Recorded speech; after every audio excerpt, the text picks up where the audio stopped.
All right, what is up, everybody? We've got a fresh camera mount here, and I'm going to be adjusting as we go, as we get started. It's been a little while, and we'll go ahead and do an update. All right, so I got some feedback about holding the phone in my hand while I was driving. Not a good idea. I understand that. My dad called me a meathead all my life for a reason, which brings me to shame and my sense of worth and why it is we choose to be with emotionally unavailable people, right? Hence the avoidant discard or the emotional execution, right? All right, so here we are. It's an update here. It's been a while. I wanted to gather myself before I updated anybody on what has been going on in the world of the no contact with the avoidant. It's been 5+ months, and boy, do we have an update. We have an avoidant sighting. So this person and myself met through my family. This person was best friends with a person who is involved in my family, and there are birthdays that we all celebrate together, being my family and certain people. And the person that I was in love with was a part of that. We were a part of it together. That's how we met. And so there were important dates that were coming up that are significant, not only for our relationship, but for our relationship that we have with other people, mutual friends, family, like my immediate family, okay? And so I knew there was a chance that I could run into this person in the future. This would require me traveling home to see my family. I live 500 miles away from my immediate family in another state, and that's what I was planning on doing. So I did this for a birthday. I did this for 4th of July weekend, and this person was invited to a birthday party. I came. This person and I had purchased a birthday gift during Christmas time specifically for this birthday party, and I knew about it, and I just assumed that this person would do something with it, sell it, I don't know, or give it to the birthday person. All right, it's a child's birthday, okay? Now, I can't give this person my energy, so I do not wish to impress or allow that energy into my family. It is a boundary of mine, and it's a boundary that I'm not crossing, being that I'm in no contact, okay?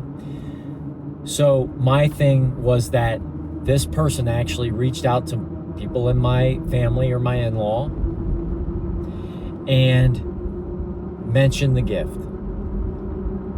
And I was contacted and said, hey, this person wants to know what they should do with the gift. They can still wrap it up and gift it to your family, to the birthday person. And I declined, and I said, this person has cousins, family members who are very small, very young. You can give that gift to them.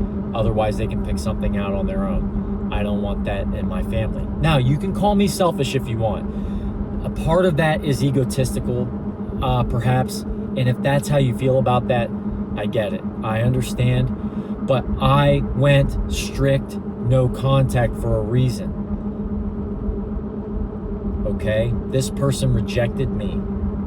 This person did me a favor by showing me unhealed parts of myself that actually are going to benefit me as an entrepreneur, as a man coming into my frame, building my frame, living in my frame, having the capacity emotionally to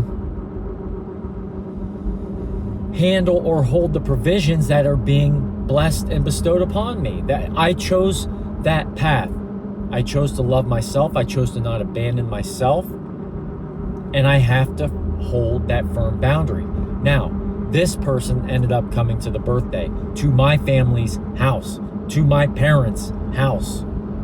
She was invited to come, thinking that the person would be respectful and tasteful and come and wish a happy birthday and perhaps leave in a timely manner, which was not the case. This person overstayed their welcome according to everybody in my family, according to the person who set us up, who was their best friend.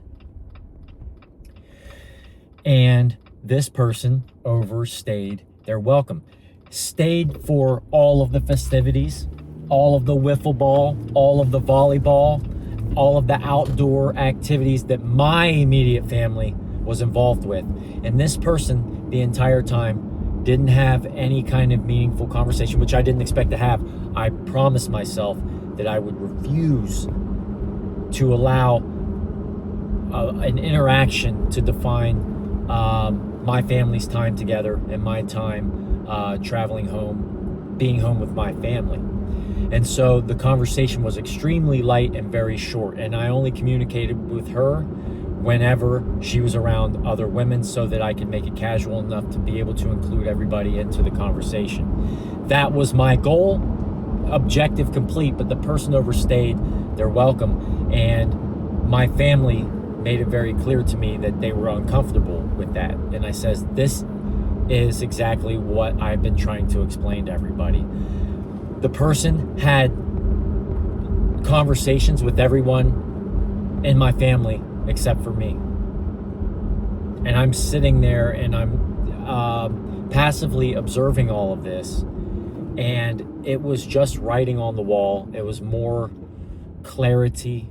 It was more confirmation that, in fact, this is not a normal situation. This is absurd. And that the nuances are so deep and profoundly disturbing that I just have to accept everything at face value. And that's what it is. That's what it ended up being. This person brought my belongings, didn't tell me they were bringing the belongings, and just dropped it off with my in-laws. And my in-laws waited until the next day to tell me. And so, again, I've spoken many times to people about closure and how during the avoidant discard, you are not going to get closure from these people, most likely. The only closure you are going to get is by coming into yourself, introspecting, and integrating the things that you have learned about your shame, about your guilt that you've been carrying that unconsciously sabotages your higher self. Integrating that into who you become or embody on a daily basis with your affirmations, the various tools and techniques that we use to reinforce the values and the principles that you stand foundationally upon towards your success. That's what we're doing now. This is what we're up to. I had a really great day shopping today. I can't tell you what's been going, I can't tell you enough the connection. I've decided against perfection, and we're going to go with connection instead. Instead of perfection, let's go with connection. Let's build our curriculum. I built my coaching curriculum, for example. Once you elevate and you level up, as they say, you can call it whatever you want. I don't necessarily like those words, but at the same time, they do have a ring to them, and it does very much associate with what it is I'm feeling, sensing. I had a great conversation with a woman who's also in connection to the universe in the way that I have become, that people who are listening to this content, you're either on your way there or you already are, and you're resonating with the things I'm saying. And even if you don't resonate, perhaps you can take one or two things from it and extrapolate on those commonalities to improve yourself and to develop a better understanding about who you are truly and the true power and authority and self-leadership that you actually have. Okay, so I built my curriculum, 6 chapters, 2 sections each. That's 12 sections. That's 12 weeks worth of material for the collective coaching agenda that I have. The project, I don't even like the agenda is to build a society of leaders, to help build a society of leaders to create a regenerative world out there, a world in which we can implement things that allow for our quality of life to significantly improve from our chronic diseased state, and our longevity. We're seeking to conquer death, to live longer. We're living longer than we've ever lived, but we're sicker than we've ever been. Tell me that's progress. Tell me that's progress. We are struggling emotionally, spiritually, and physically. Okay? And that's why I talk about my pillars with my fitness and health investment initiative. So, getting back, I set boundaries, and I did run into this person, and I had brief, light conversations with them, but it was nothing of substance. It was nothing of meaning. It was completely superficial. And by the end of the night, I had to sit on the back porch, in the woods, in nature, listening to the bullfrogs, listening to the crickets. It was so peaceful. And I came to the conclusion that what was shown to me, as with everyone on here, is at face value. You must look at things from face value. The person that you're dealing with is a human being, and they are an adult, a big boy or a big girl.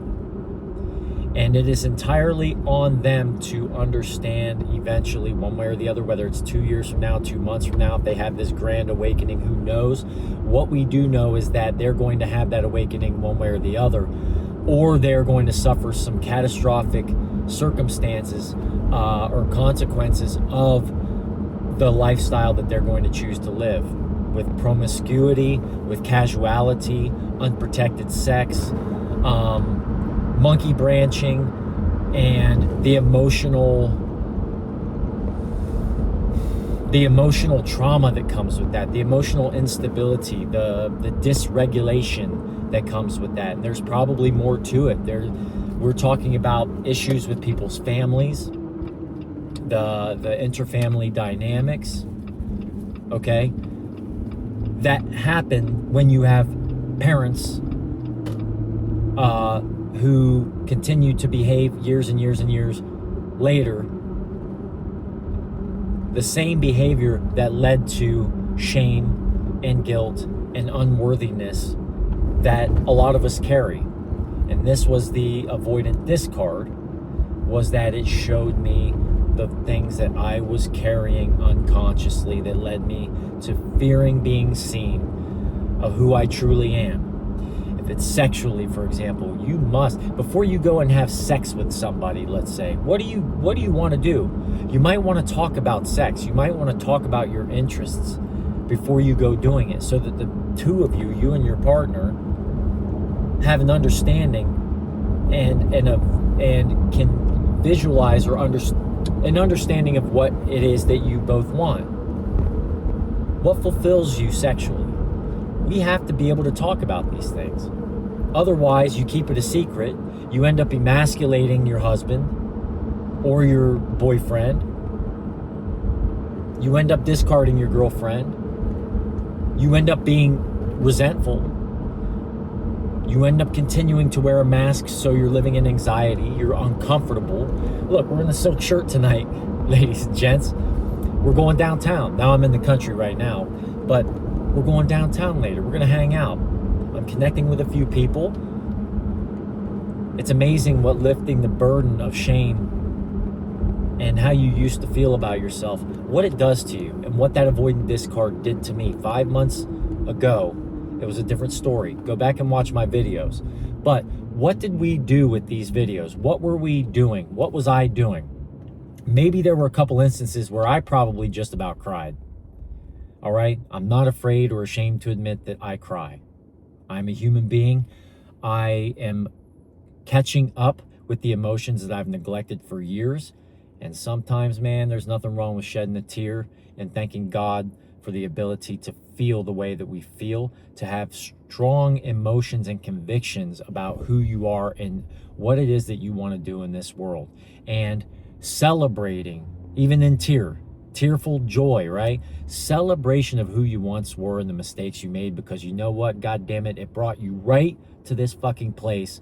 And I'm swearing here, I'm emphasizing it. Perhaps I should watch my language, but these fucking failures or these events that happen in your life brought you to where you are if you chose to use this powerful and profound moment to better yourself and to take responsibility for why it was that you felt the emotional discard or the emotional execution. There's a reason why we call it the emotional execution. It hits a part of your unconscious. It brings to the surface a lot of pain, of shame that you've had for yourself perhaps over years and years, which is why you pick the unavailable or the emotionally unavailable person to begin with. And once you realize these things, you start to go back and introspect and reflect and see the patterns that you yourself had in your life, all your life, guys, all your life. And it is then that you recognize what it was that you're supposed to be forgiving yourself about to begin with. And you can elevate yourself. When you lift that burden, you lift cosmic weight. That cosmic baggage is lifted off of you.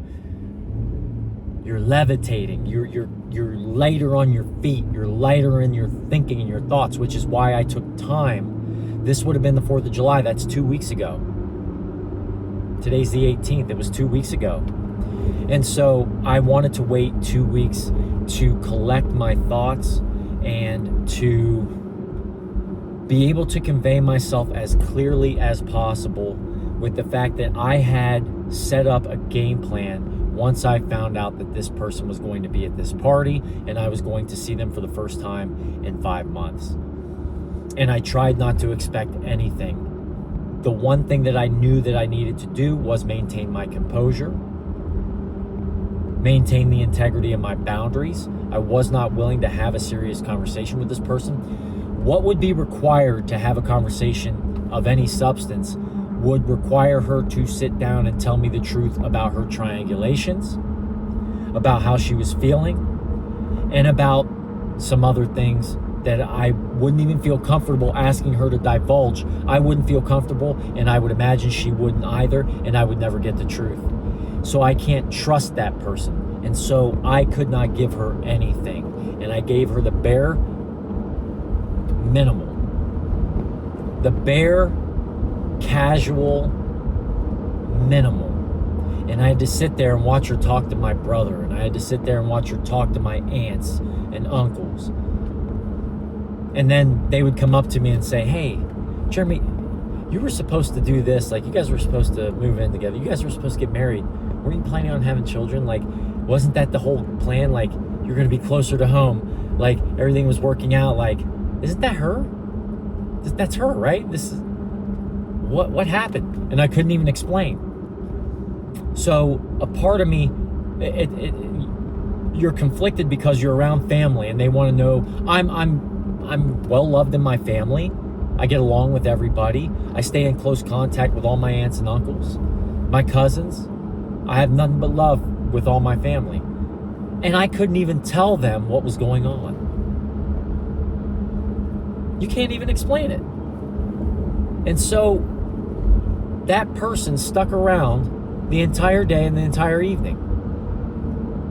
And I decided to be the bigger boy and not express myself like I think a lot of people would want to, right? And so here we are today.